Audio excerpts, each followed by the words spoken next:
पण 2 नंबरचे धंदे करून दुसऱ्यावर आरोप करायचा आणि स्वतः मात्र पती पत्नी व्रता असल्यासारखं दाखवायचं.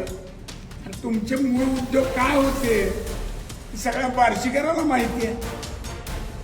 3ऱ्या 4थ्या पिढीला हे माहीत झालेलं आहे की तुम्ही काय उद्योग करून पुढे आलेला आहात. तुम्ही काय टाटा बिर्लाच्या घरात जन्म घेतलेला नाही. तुम्ही काय काय उद्योग केले हे दरवेळेस मला सांगायला सुद्धा मला लाज वाटायला लागली. काय काय काय केलं नाही. 24 लाख म्हणून कोण फेमस होतो. बार्शीतल्या पत्रकारांनीच छापलेले 24 लाख. कोण होता 24 लाख. धान्याचा काळा बाजार, मटका, जुगार, हातभट्टी काय केलं नाही तुम्ही आणि कुणावर आरोप करता.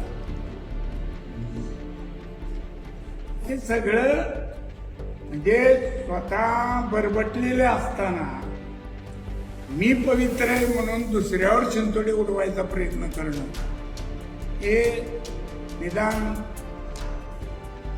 2 वेळा आपण प्रतिनिधित्व केलंय अशा व्यक्तीला तरी किमान शोभत नाही. मी कसे का असताना पण या तालुक्याचे आमदार म्हणून 2 टर्म काम केलं.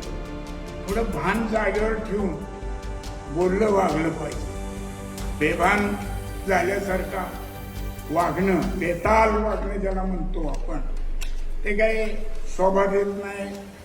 आणि इथून पुढे सांगतो की तुम्ही आता अशी जर भाषा वापरली तर मला सुद्धा त्या पातळीवर येऊन भाषा वापरता येते आणि मी वापरल्याशिवाय राहणार नाही हे या निमित्तानं सांगतो.